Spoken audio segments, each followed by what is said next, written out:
All around the world, stories of UFOs appearing in the middle of the night, strange signals from outer space, and mysterious ghosts continue to leave people feeling unsettled.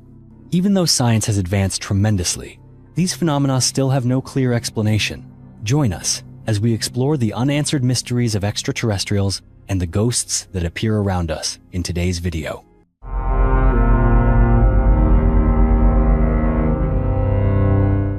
The aliens of Varginha. In early January of 1996, the small town of Varginha lay peacefully nestled among the rolling hills of Minas Gerais in southeastern Brazil.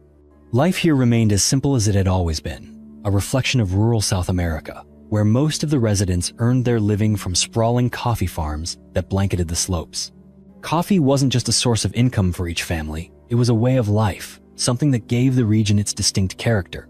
Compared to the bustling cities of Sao Paulo or Rio de Janeiro, Varginha was still little more than a small town, set far from the modern urban centers. In this place, people still called each other by name, and neighbors routinely lent each other a hand during harvest season or festivals. As 1996 began, there was a sense of joy and anticipation in the air. Residents had just finished celebrating the new year, coming together as a community to wish for better days ahead. Laughter, small gatherings, and local festivities filled the streets, reinforcing a deep sense of connection among the townspeople. No one imagined that anything unusual was about to happen, but in just a single night, all that peace would be shattered by a series of strange events no one could have predicted. In the early hours of the 20th of January, 1996, as the entire town of Varginha slept, something strange happened on a farm in the outskirts. The farm belonged to Eurico Rodrigues and his wife, Aurelina Augusta. They were used to waking up whenever they heard odd noises in the night. But this time, the commotion in the livestock pen left both of them more uneasy than usual. The frantic cries of the cows and sheep sounded different, disturbed in a way they'd never heard before. Eurico and Aurelina peered out through the window, trying to spot the cause of the chaos. In that moment, both were left speechless by what they saw. Hanging in the pitch-black sky above their property was a bizarre flying object. It looked like a massive submarine, its surface a cold, metallic gray, and it gave off no light at all. Below, the livestock were clearly affected. The cows and sheep ran in all directions, desperate to find shelter from something completely unfamiliar. The air on the farm was thick with unease, laced with a fear that neither Eurico nor Aurelina could explain. The strange object hovered overhead for about 5 minutes, before suddenly vanishing as mysteriously as it had appeared. After it was over, Eurico and Aurelina simply stared at each other in worry. They considered reporting what they'd seen to the local authorities, but in the end, they decided to keep it secret, afraid of being ridiculed or accused of making it up. No one realized that within a few hours, what they had witnessed would become the center of one of the biggest mysteries their small town had ever experienced. That very afternoon, another strange incident took place on the other side of town. Two sisters, Valkyria and Liliane Silva, along with their close friend Katia Xavier, were walking down a familiar road on their way home. The air was cool and quiet, broken only by the rustle of dry leaves beneath their feet. The three girls chatted as they walked, with no idea that they were about to become witnesses to one of the most extraordinary events of their lives. As the group approached a wall tucked away in the woods, all three suddenly froze.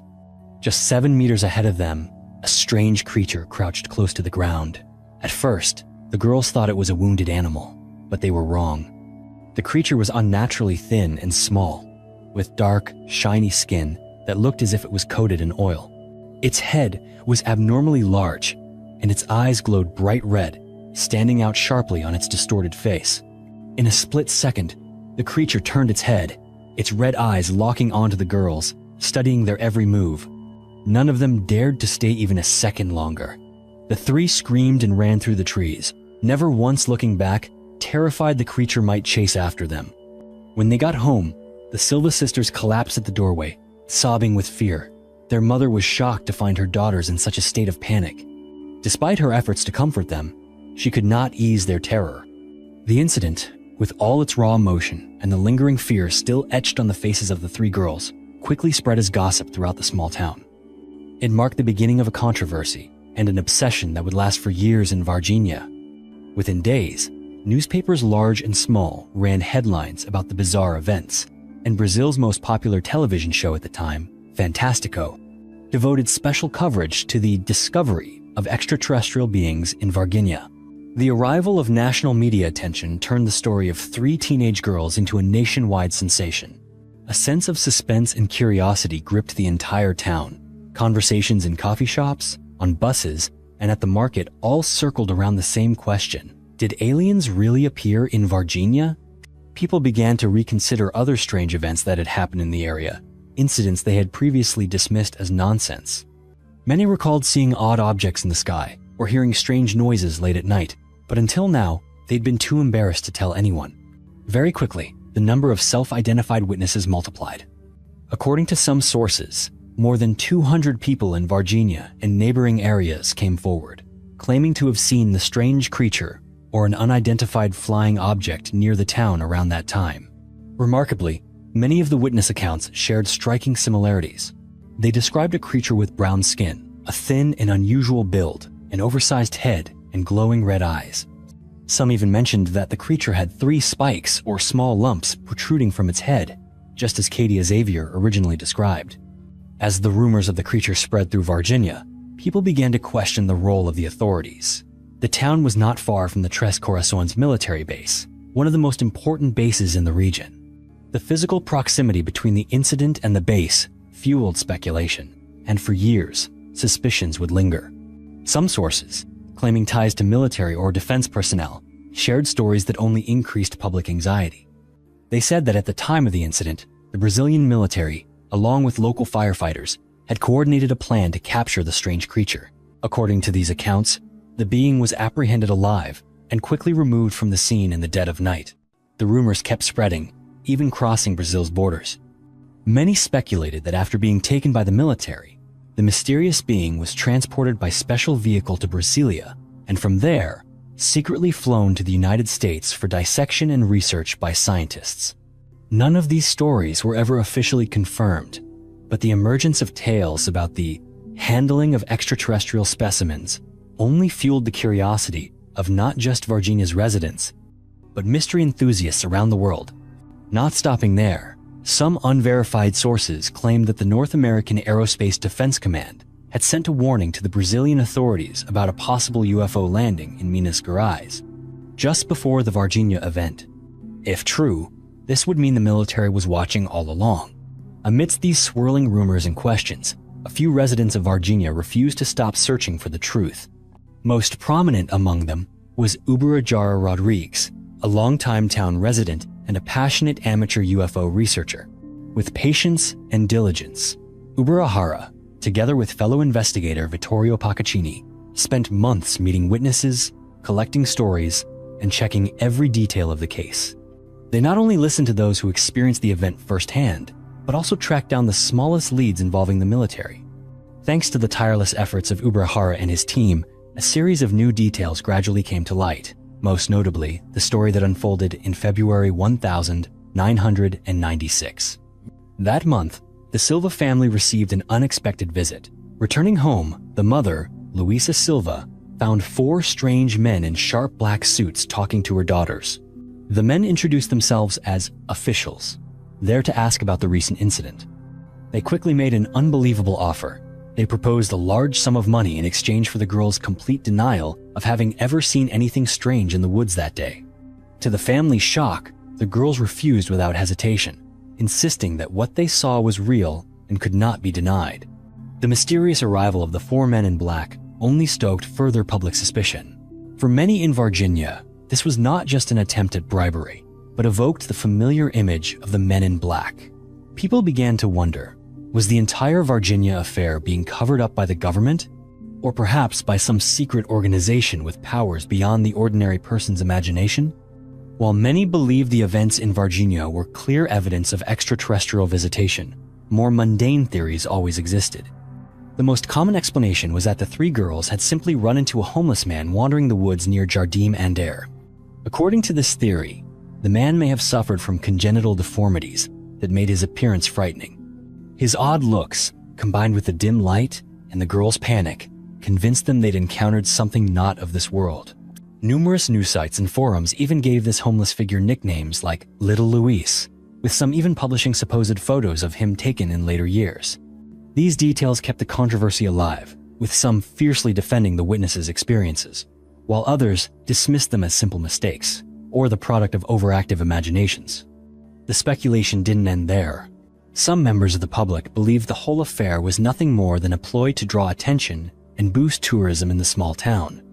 Indeed, since 1996, Varginha had suddenly become a UFO hotspot on the world map. Every year, the town welcomed thousands of curious tourists, UFO researchers, and journalists, all eager to uncover the truth behind the mystery. The pinnacle came in 2004, when Varginha hosted the International UFO Conference, attracting a great number of specialists in the field. More than 20 years have passed since the day Varginha became the center of the world's attention with its story of the strange creature. The once quiet little town among the coffee hills now wears a completely new face. The fame brought by the 1996 event has completely transformed the lives of its people. Varginha is no longer just a distant name on the map. It has become a destination for curious tourists, UFO researchers, and international reporters alike, all hoping to see for themselves the place now called the Roswell of Brazil. The mystery of Lake Baikal. Nestled in southern Siberia, Lake Baikal is a natural wonder that leaves a lasting impression on anyone who hears its name. It isn't just the world's largest freshwater lake by volume, it's also the deepest, with some spots plunging as far as 1,600 meters beneath the surface. Often referred to as the Pearl of Siberia, Baikal has, for centuries, guarded a trove of mysteries that remain unsolved beneath its icy waters. For hundreds of years, stories about Baikal have been woven and passed down through the generations. Local people living along the shores speak of giant monsters lurking in the lake's depths, of sunken trains loaded with treasures yet to be discovered, and of unidentified flying objects that appear and vanish into the Siberian mist. But among all these stories, the one that haunts people most is the tale of the Baikal Lake humanoids. According to legend, these are human-like beings who live on the lakebed, possessing powers and technologies far beyond anything known to mankind. Their mysterious appearances are said to have once so terrified the Soviet military that they sparked one of the most remarkable encounters in modern history. In the summer of 1982, Lake Baikal became the scene of one of the most puzzling events in modern Russian history. At that time, a team of Soviet Navy divers was sent to the lake for training in the extreme cold and depth. At first, everything went according to plan. But within minutes, the entire team found themselves caught up in an encounter beyond anything they could have imagined. While carrying out their mission underwater, the divers suddenly spotted three bizarre creatures swimming toward them. From the very first moment, everyone was stunned by the extraordinary appearance of these beings. The three figures were enormous, estimated to be nearly 3 meters tall, with bodies covered in silvery suits that glistened like mirrors. Stranger still, they carried no breathing apparatus except for transparent helmets. Slowly and calmly, the three mysterious beings drifted away into the darkness of the lake, leaving the divers with nothing but a torrent of unanswered questions. As soon as they resurfaced, the team reported what they had seen to their superiors. Instead of pulling back, a special order was given. 7 people, including an experienced instructor, would return with nets, tasked with capturing at least one of these creatures for further study. Silently, they descended into the deep, their flashlights probing the frigid lakebed. Suddenly, the silver shapes appeared again in the blue depths. This time, tension gripped everyone. As one instructor moved closer, ready to cast the net, one of the lake humanoids unexpectedly drew a small device from its side and aimed it at the divers. In an instant, the water around the group turned into a violent vortex. The powerful current shot them to the surface, leaving all of them in critical danger from decompression sickness. Despite efforts to save them, 3 of the 7 did not survive. The 4 who lived carried with them harrowing memories and an incredible story about the Baikal Lake humanoids. What's especially striking is that after this dramatic event in 1982, there is almost no official documentation of any response from Soviet authorities. No one knows whether they continued their investigation in secret or whether underwater training in Baikal was ever suspended. Yet, the story of the Baikal Lake humanoids is just one among countless strange phenomena recorded in this region. Over the decades, those who have worked or studied at Baikal have repeatedly reported incidents that modern science still cannot explain. Chief among them are the numerous accounts involving scientific submarines. There have been times when research teams have reported picking up strange signals or seeing mysterious lights coming from deep within the lake, at depths where no ordinary equipment can function. Occasionally, monitoring devices recorded unidentified movements, or communication systems between submersibles suffered inexplicable interference. Each event added another piece to the still unfinished puzzle of Baikal's mysteries. It seems that the deeper one ventures into the lake, the more one realizes how much of a stranger mankind is in a vast and complex world beyond our imagination. Baikal not only guards secrets of nature and unique forms of life, but also conceals phenomena that defy all human understanding. Alongside legends of lake monsters and bizarre creatures from the depths, Lake Baikal is also famous for its stories of unidentified flying objects. These aren't just tales born of imagination or rumor. They've been documented in the accounts of credible witnesses, from experienced divers to local residents living near the lake. On certain summer nights, when Baikal's surface is as still as glass, people have witnessed mysterious beams of light moving across the sky, then plunging straight into the lake. Renowned diving instructor Alexei Chulin once recounted an unforgettable experience. While rowing with his students, he spotted a glowing red orb flashing in the distance. It hovered just above the water, then suddenly dove down, casting a crimson light across the water below, before shooting back up into the night sky and vanishing without a trace.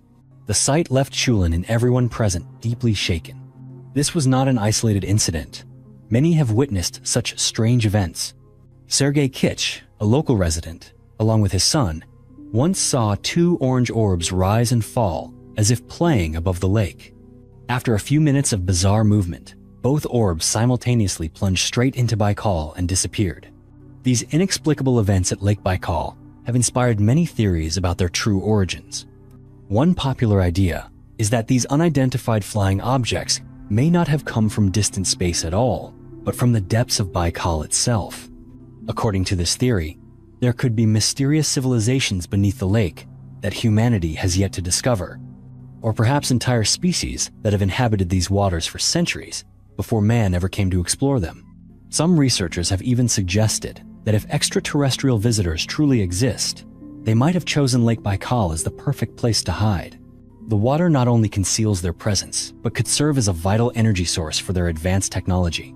However, under the tight information control of the Soviet era, it is extremely difficult to verify the truth behind these bizarre tales. Many believe the Baikal humanoid incident was simply the result of decompression sickness from diving, a story that was embellished over time to explain the mysterious and sudden deaths of the divers. And yet, despite these skeptical explanations, Lake Baikal continues to generate new witnesses and stories about lake humanoids and strange flying objects. All of this ensures that the shroud of mystery around Baikal remains very much alive, making it not only a destination for scientists, but an endless source of fascination for anyone captivated by the world's unanswered mysteries. The mystery of the grinning man. As children, every one of us has experienced that mixture of curiosity and anxiety about the world around us. We could spend hours playing with friends beneath the daytime sun, but when night fell, everything changed. The spaces around our homes grew quieter, darkness crept into every corner, and our young minds would start to imagine mysteries no one could explain. In childhood, we all heard stories about strange creatures that grown-ups called the bogeyman. Every town, every village had its own local legends, stories of odd things that happened when night descended, tales that sometimes lingered in our minds long into adulthood. Some people grew up afraid to walk past the abandoned house at the end of the street, a place no one dared approach at night. Others recalled seeing a silent figure hiding among the trees at the forest's edge, or some shapeless creature that appeared only on stormy nights out on the empty fields. Sometimes, just a strange sound in the middle of the night was enough to make us shiver, every step toward home charged with an inexplicable tension. These are the memories most people share from childhood, even if, as we grow up, we're taught that monsters aren't real. But for decades, despite the progress of science and mankind's ever-expanding grasp of the universe's mysteries, stories of strange creatures continue to surface, stories that defy easy explanation. In North America, many have claimed to see Bigfoot roaming deep in the forests. In wild, remote regions, legends of the Wendigo are still passed down from generation to generation. Amid all those chilling tales, there is one figure whose very name is enough to send a shiver down your spine. He is the Grinning Man, a being who does not simply appear and vanish in a moment, but is said to quietly step into people's private worlds. More than a few witnesses have claimed to see him standing in the dark corner of a room, or even watching silently as they slept. It is this sudden, inexplicable presence that has made the Grinning Man one of the most unsettling mysteries humanity has ever faced. Unlike monsters from fairy tales, the Grinning Man possesses an appearance that is both familiar and entirely alien. Those who have seen him agree that he is much taller than an ordinary person, estimated at nearly 7 feet. But his build isn't the frail, gaunt frame you might expect from such tales. Instead, he has broad shoulders, muscular arms, and an overall sense of intimidating strength. Standing before him, many feel smaller than they've ever felt in their lives. But what makes the deepest impression is the Grinning Man's face. His eyes are small, round, and most disturbingly, set unusually far apart on a hairless head. Between his eyes is a low, almost emotionless nose. There seems to be no sign of life, or even a flicker of hope in those features. People often say they could find nothing human, nothing warm, in his cold, empty gaze. He is always dressed in a tight-fitting bodysuit that shines as if covered in metallic foil. The suit accentuates every muscle and contour, only adding to the sense of unreality he exudes. Some witnesses say that when streetlights or window lamps hit his outfit, he seems more like a being from another world, something that defies normal explanation. But it is his smile that haunts people most. It is not a friendly grin, not the joy of a person who has seen something good. The Grinning Man's mouth is stretched in a wide, unnatural smile, one that dominates his entire face. Yet in those small, cold eyes there is no emotion at all. People say only his mouth smiles, never his eyes. That smile feels like a silent threat, a sign that something terrible is about to happen, leaving anyone who faces him frozen with fear and powerless before a presence that is simply not human. The story begins on an autumn evening in 1966, when 2 boys, Martin Munoz and James Yanchitis, were walking home after a movie. That night, the city of Elizabeth was shrouded in its usual darkness. To shorten their trip, the boys decided to cut through the underpass beneath the New Jersey Turnpike, a place that felt even colder and lonelier at night. Above them, cars roared by non-stop, but down below, only the dim glow of streetlights lit their path among the endless shadows.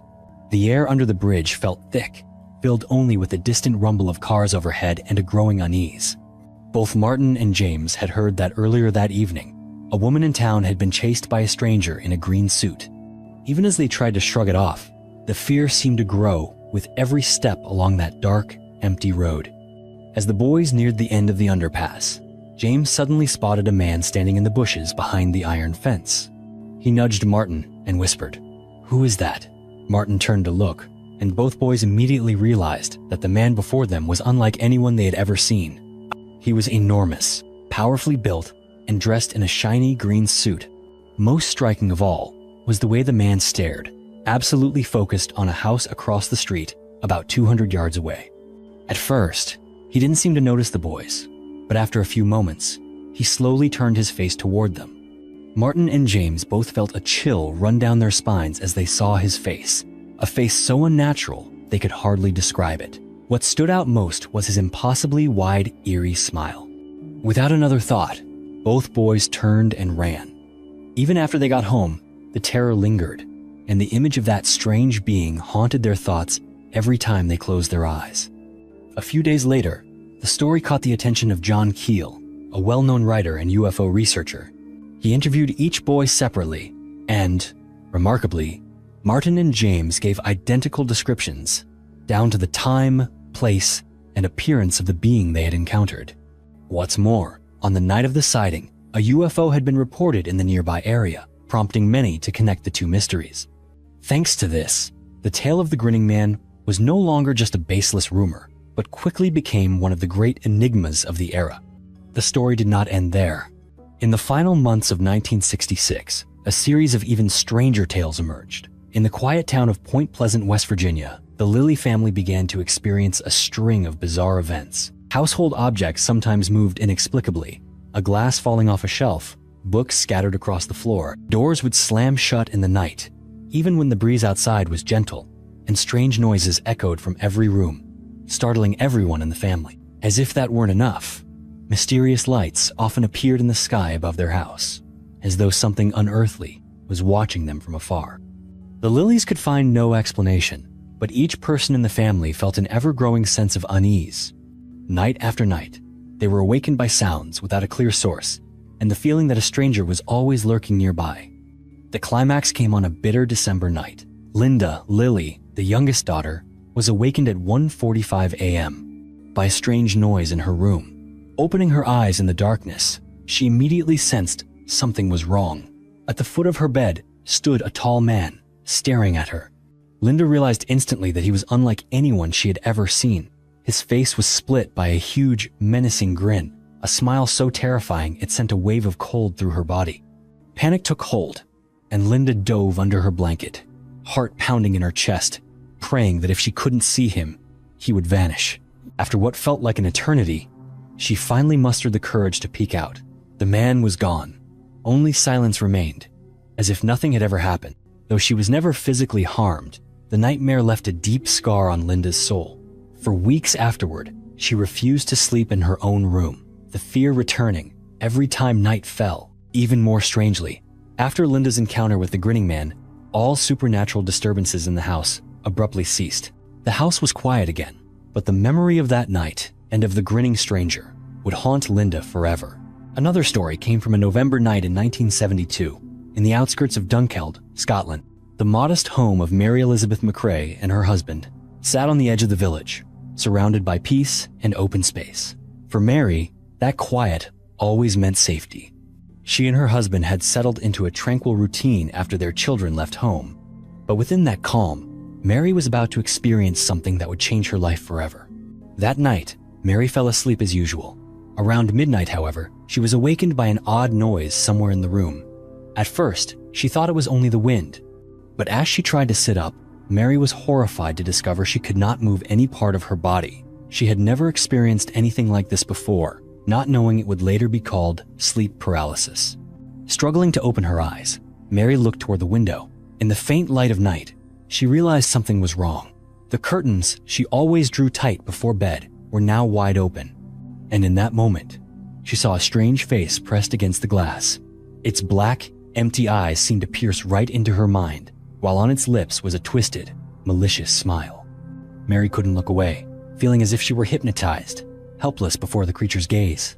Her terror grew until everything faded to black and she remembered nothing else. The next morning, she woke up feeling weak and suffering from a pounding headache that lasted for days, with no explanation. Though Mary continued to live in the same house, the memory of that night, of the face at the window, never faded. The fear stayed with her for the rest of her life. The deeper you go into the stories of the grinning man, the more questions arise. What exactly is this being? When people compare stories of the grinning man to other famous supernatural phenomena, many notice strange similarities to figures known as the Men in Black. These are mysterious men in black suits who appear after UFO sightings. They are described as cold, expressionless, with lifeless faces and, notably, unsettling twisted smiles that inspire terror in all who see them. In many cases, witnesses describe the men in black as if they are not fully human, but something else wearing a human disguise. Some even insist their eyes are pitch black and their behavior so strange it defies understanding. More than that, people who have claimed to be abducted by UFOs often say they encountered a being with the same appearance and mannerisms as the grinning man.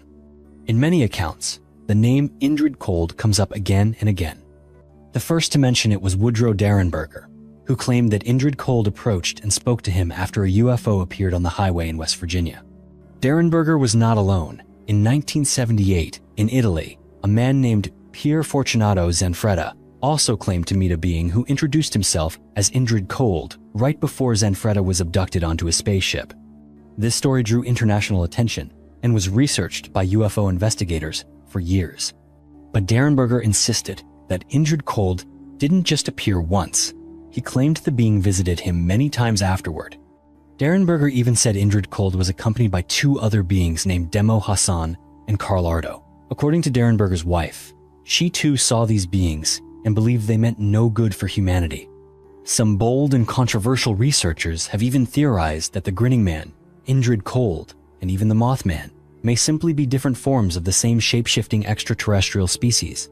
This species, they say, can disguise itself as humans, even posing as government officials to conceal secrets about the UFO phenomenon. According to this theory, they do more than watch us. They insert themselves into our lives, affecting people's minds and leaving behind disturbing, unforgettable experiences. Of course, all these theories remain on the border between legend, personal experience, and pure imagination. But whatever your perspective, the similarities in appearance, behavior, the chilling smile, and the recurring names like Indrid Cold have forced people to ask difficult questions about the reality behind the Grinning Man phenomenon. What makes this mystery even harder to dismiss is the surprising consistency in the details, appearance, actions, and the circumstances in which the Grinning Man appears, all matched across witnesses who come from different places, backgrounds, and generations. Yet they all describe essentially the same being. That kind of repetition raises a serious question. Are people all imagining the same thing, or is there truly some unexplained phenomenon behind it? Perhaps the ultimate answer to the Grinning Man will always be the subject of debate. But from any angle, these stories of the being with the unnatural smile will continue to challenge human imagination and courage for generations to come. Who are the shadow people?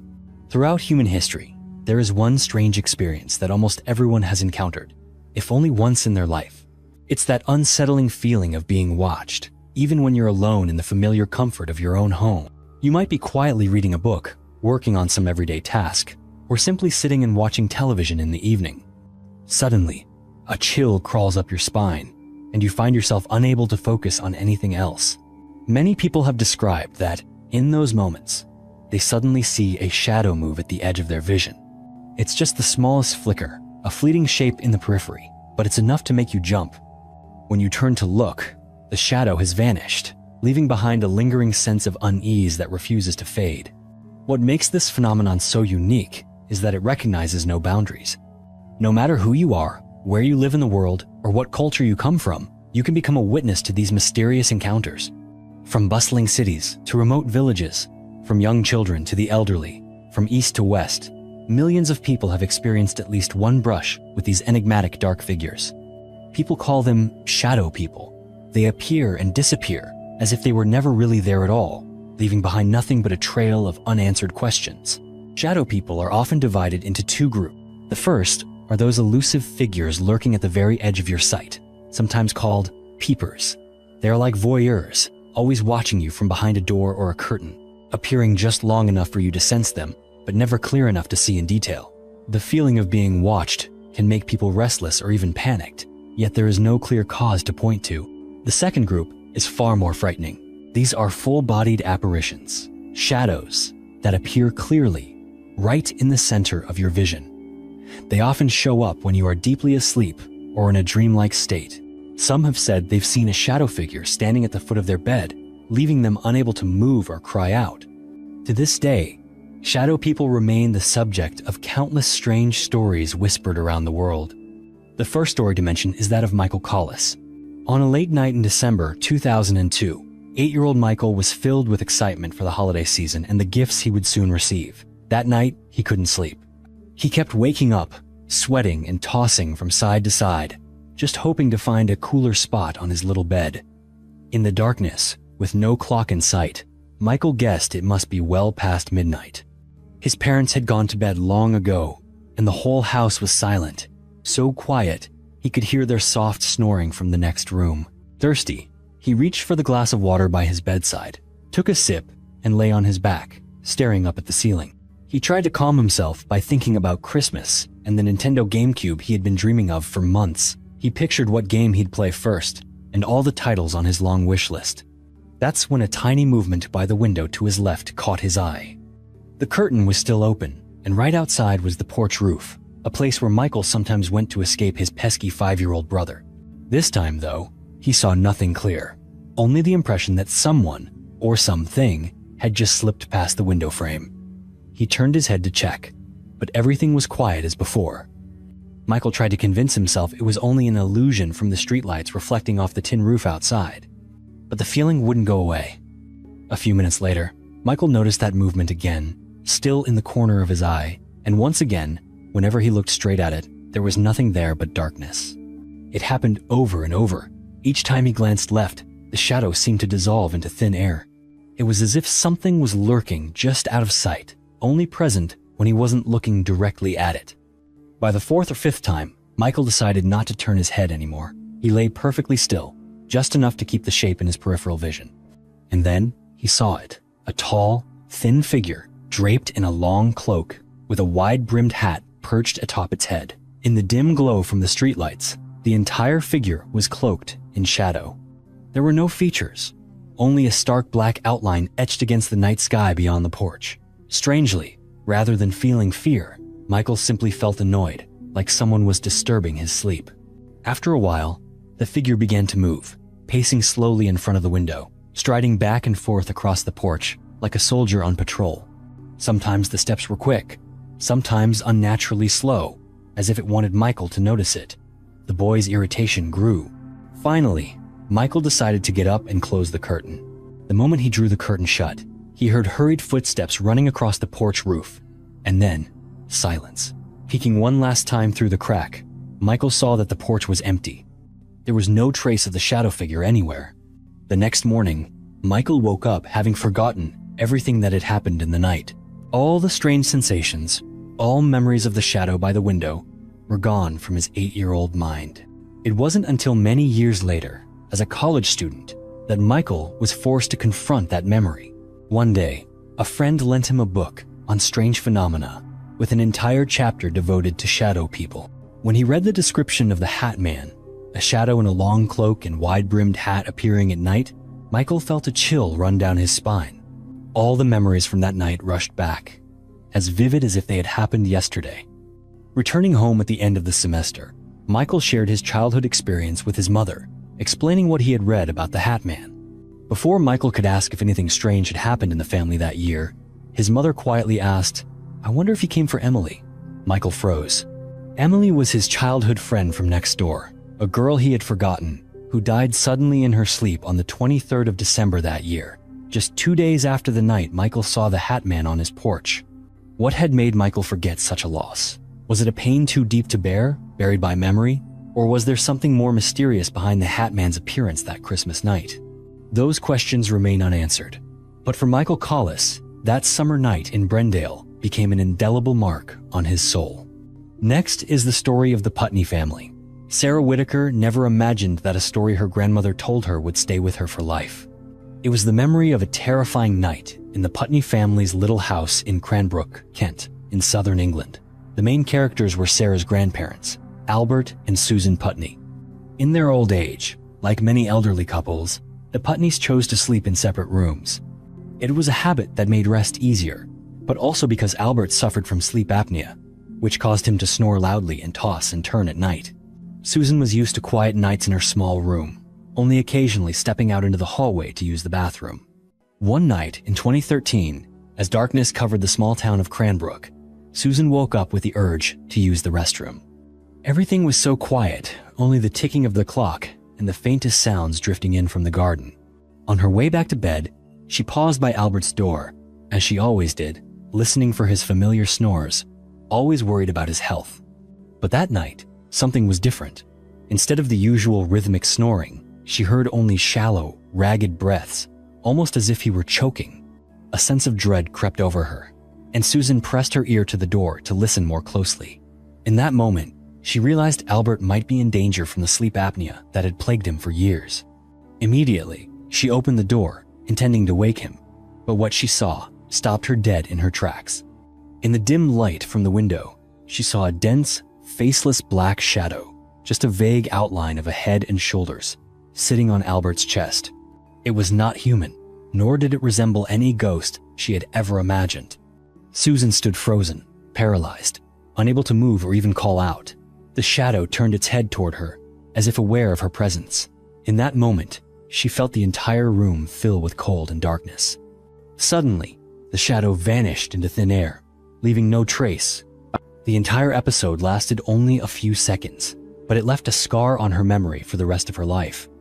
After it was over, Susan quietly walked over to Albert and gently shook him awake to check on him. He was still breathing, though a bit exhausted and confused to be awakened in the middle of the night. She never told anyone, not even Albert, what she had witnessed, afraid people would dismiss it as imagination or delusion. It wasn't until years later, in a conversation with her granddaughter Sarah, that she finally shared everything. For Sarah, her grandmother's account was more than just a scary ghost story. It was living proof of mysteries that science still cannot explain. At first glance, stories about shadow people are easy to dismiss as the product of imagination or restless dreams in the night. But when you gather thousands of reports from all over the world, a strange pattern emerges. These experiences are eerily similar, no matter who describes them. Whether it's a boy in Australia or an elderly woman in England, the sensations they recount are the same. It's a lingering terror that's hard to shake, especially when those involved swear they were completely awake and lucid during the experience. Yet, nearly all these accounts remain anecdotal. Physical evidence is almost non-existent. The rare photos or videos of shadow people are often dismissed as hoaxes or technical glitches. This only thickens the veil of mystery, making the stories even more haunting and harder to verify than ever. In light of these strange events, many theories have been put forth to explain the true nature of shadow people. First are spiritual beliefs, present in every culture since ancient times. According to these, shadow people may be the souls of the dead, unable to move on, forever lingering in this world, weighed down by sadness and resentment. Some even believe they are negative entities, bringing bad luck or even danger to the living. But not everyone believes in ghosts or the supernatural. Modern scientists have tried to explain the shadow people phenomenon using biological and physical theories. Some research suggests that extremely low-frequency electromagnetic waves can directly affect the brain, particularly the regions that process emotions and visual perception. When people are exposed to these frequencies, they are more prone to fear, anxiety, or even to seeing phantom images at the edge of their vision. Additionally, the human brain is remarkably good at filling in missing information, especially in darkness or when exhausted. So those fleeting movements in the periphery can easily be transformed into the image of a shadowy figure. But science doesn't always have the answer. There are plenty of cases in which not just one person, but entire families, even pets, have seen these mysterious apparitions at the same time. Bolder theories have also emerged. Some paranormal researchers suggest that these shadows might be visitors from parallel dimensions who accidentally slip into our world when the boundaries between realities thin. Others have connected the phenomenon to UFOs and aliens, especially since, in many cases, witnesses say they saw shadow figures before or after experiencing other strange events, like alien abductions. Curiously, the image of the Hat Man reminds many people of the mysterious Men in Black, those enigmatic figures who so often appear in UFO stories and unexplained mysteries. Whether they are ghosts, hallucinations, or travelers from another dimension, shadow people remain one of the greatest mysteries humanity has ever faced. The truth behind those shadows is something no one has yet been able to confirm. But no matter their origin, they continue to haunt and intrigue us, a constant reminder that our world still holds countless secrets beyond the reach of science and ordinary experience. The shocking discovery in the California forest. In early June of 1978, a group of motorcyclists pulled over on a lonely mountain road. They had been riding all day, and as late afternoon set in, the sunlight cast a golden glow through the pine trees. The road was quiet, seldom traveled, with nothing but the sound of wind rustling through the branches and the distant echoes of engines reverberating across the wilderness. When the group decided to turn onto a small path leading to an abandoned Forest Service camp, none of them realized they were about to witness something that would haunt them for the rest of their lives. The moment they stopped, an overpowering, strange stench wafted through the air. At first, they assumed it was the smell of some wild animal carcass, decomposing in the summer heat. But as they all removed their helmets, the discomfort grew even sharper. Some were forced to cover their mouths to keep from gagging. A few suggested they should leave immediately, but curiosity held them back. One of the riders noticed that the window of a large trailer parked on the edge of the site had been smashed, and as he got closer, he realized the door was also unlocked. After a brief discussion, they decided to step inside. At first, it was just the sight of dusty kitchen cabinets and forgotten odds and ends, abandoned by whoever had last used the place. But as they reached the back of the trailer, they froze in horror at the sight before them. On a small bed lay the body of a young man, dead for weeks. None of them grasped the significance of what they had found. The bikers thought they'd simply stumbled on another tragic death in the forest. They didn't realize they had uncovered a key piece in a mystery that had gripped Northern California for months: the disappearance of 5 young men from Yuba City who had left home one night in February and never returned. On the evening of the 24th of February, 1978, the air in Oroville, Northern California, was colder than usual. In the modest kitchen of a small house, 25-year-old Gary Dale Mathias sat at the dinner table with his family. As he ate his stew, a look of excitement played across his face. Tonight was special. Gary and his close friends were heading to Chico to watch a college basketball game, an event they had looked forward to for days. Elsewhere in town, Theodore Earl Weir, the oldest in the group at 32, hurried through dinner with his grandmother before bounding down the stairs with a childlike smile. Ted, as his friends called him, had a gentle soul and a warmth that endeared him to everyone. His greatest joy was the simple pleasure of going to basketball games or joining his friends in everyday activities. Jack Madruga, 29, a former serviceman, owned the Mercury Montego. Jack was the only one with a driver's license and always took on the role of chauffeur for their outings. In the back seat rode Jackie Charles Hewitt, a reserved 24-year-old who struggled with communication and felt most comfortable around Ted Weir, his trusted friend. Their bond was so strong, people rarely saw one without the other. The last member of the group was William Lee Sterling, 27, a gentle soul and deeply religious. Bill rarely left home unless it was for church, basketball, or meetings at the Gateway Rehabilitation Center. The outside world was often confusing and overwhelming for him, but time with friends brought him a simple joy that he cherished. All 5 were members of the Gateway Gators basketball team at the Yuba City Gateway Rehabilitation Center.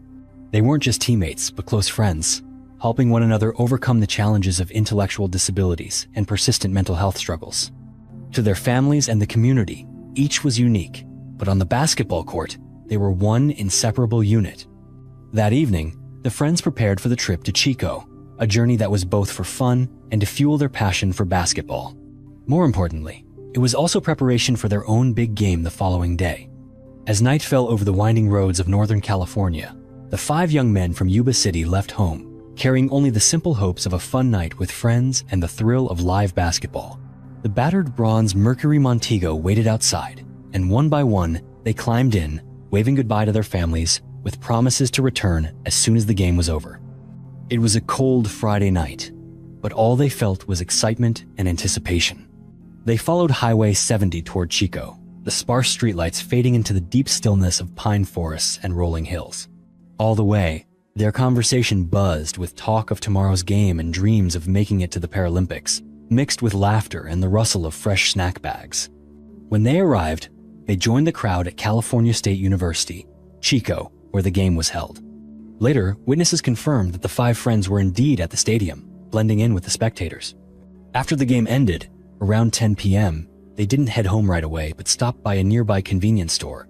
A clerk remembered them clearly, carefully picking out candy bars, with no signs of worry or fear on their faces. But from that moment on, it was as if the 5 friends had vanished into thin air. When their families awoke the next morning and found their sons hadn't come home, anxiety crept through every house in Yuba City. Frantic phone calls were exchanged, and every minute that passed with no sign of the boys deepened the dread on that cold winter morning. Realizing something was terribly wrong, the parents quickly called the police.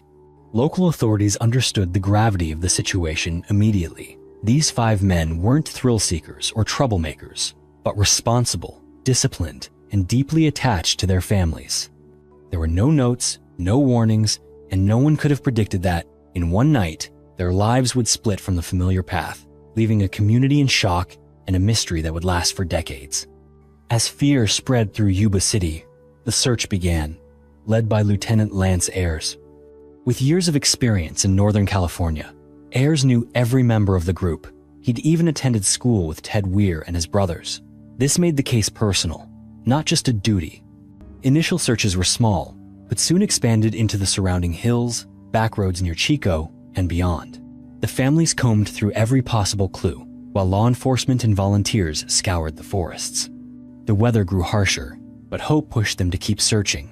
At night, flashlight beams flickered through the fog, shadows of loved ones waiting for their sons to come home. On the 28th of February, Just 4 days after that fateful night, a crucial discovery brought both hope and confusion. The bronze Mercury Montego was found abandoned on a desolate mountain road in the Plumas National Forest, more than 70 miles northeast of Chico. This road was almost never traveled in winter.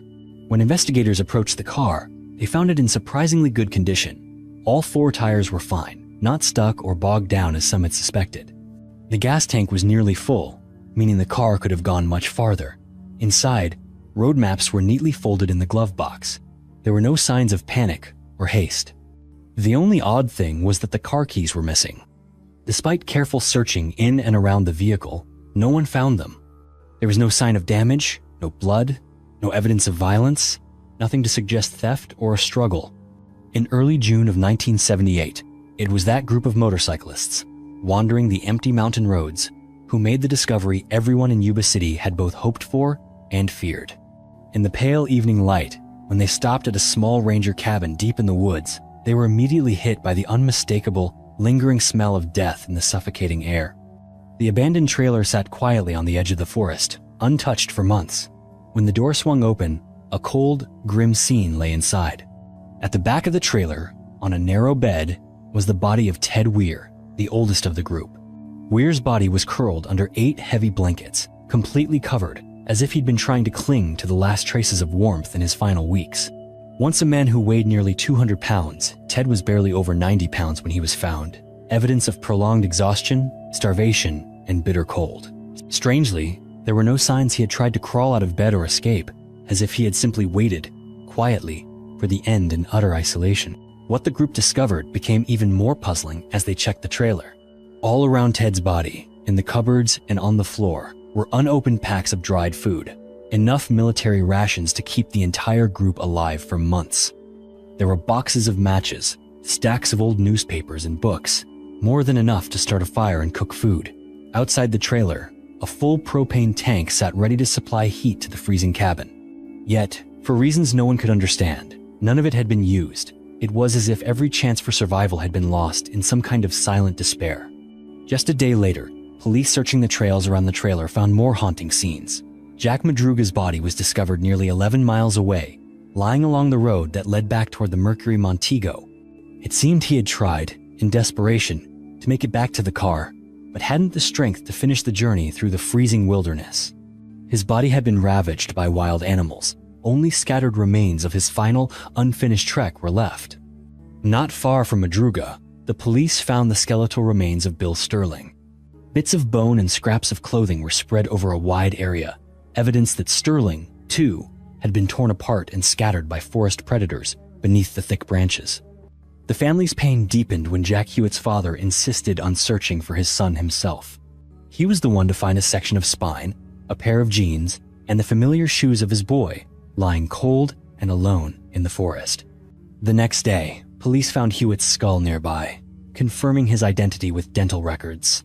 Each discovery brought an end to hope and served as a bitter reminder of the loneliness, helplessness, and confusion the young men endured in their final days.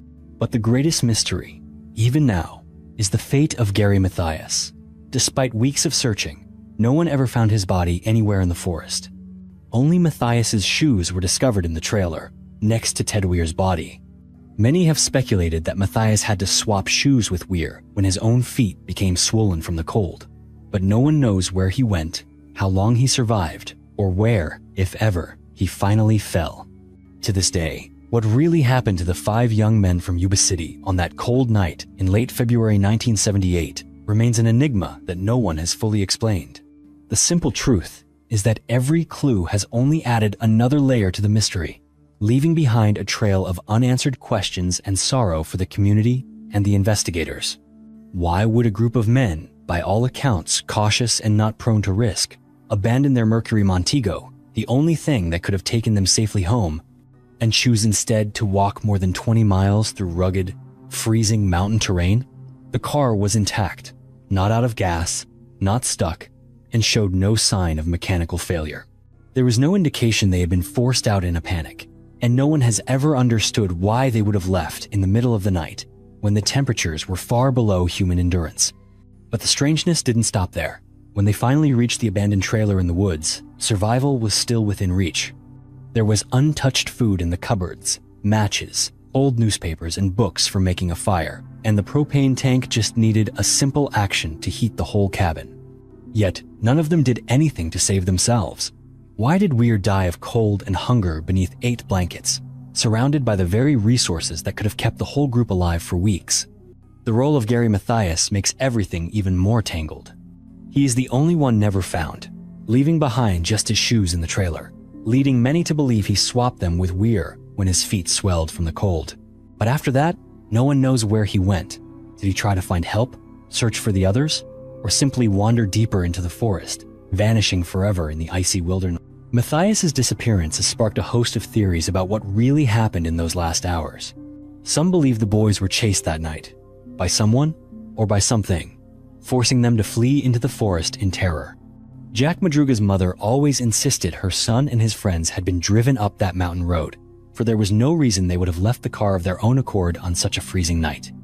Yet, police found no evidence of struggle, violence, or confrontation at the scene to support this theory. Other experts point to the group's mental health and cognitive challenges as a crucial factor in their tragic fate. In extreme situations, fear and confusion might have kept them from recognizing their own opportunities for survival or from knowing how to use the resources available. For most, lighting the propane tank, building a fire, or sharing out food would be obvious, but for these young men, it might have been a challenge beyond their ability. Then, there were the details from witnesses that only deepened the mystery. Joseph Jones, a man whose car got stuck on the same mountain road that night, claimed he saw several figures and a woman carrying a baby in the glow of his headlights. Strange noises, whistles, and sudden flashes of light added to the unease. But in the end, these reports brought no breakthrough to the investigation. Some theories went even further, suggesting the boys might have witnessed a fight or confrontation at the basketball game, then were chased into the mountains by strangers. Others noted spent shell casings found near the mountain road, or brought up rumors of aliens or monsters in the deep woods. Yet, no solid evidence for any of these ideas ever emerged. Perhaps what makes this case so haunting are the eerie similarities to the Dyatlov Pass tragedy in Russia. Both took place in freezing February. Both involved young people who suddenly left a safe shelter at night to cross harsh wilderness, never to return. The bodies found months later, under strange and inexplicable circumstances, only deepened the sense of horror, a bleak modern tragedy that few want to confront. For decades, the case of the Yuba County Five has been discussed, debated, and returned to over and over again on American television, a wound that has never healed. The victims' families, fathers, mothers, siblings, and closest friends have spent much of their lives searching for answers, clinging to the fragile hope that someone, somewhere, still knows the truth of that night. But as the years go by, as each cold winter returns, the pain remains as raw as the day everyone realized the boys would never come home. Perhaps the most heartbreaking part is the sheer helplessness in the face of an unsolvable tragedy, where every effort from the families, the community, and investigators leads only to dead ends. Over the long years of waiting, many have quietly prayed for the boys' souls to find peace, hoping that, even if their story is never solved, they have found rest somewhere far from the fear, cold, and loneliness of that forest so many years ago. Thank you for watching until the end of the video. If you found these mysteries fascinating, let us know your thoughts in the comments below. Don't forget to subscribe to the channel and turn on notifications so you won't miss any of our upcoming journeys. See you in the next video.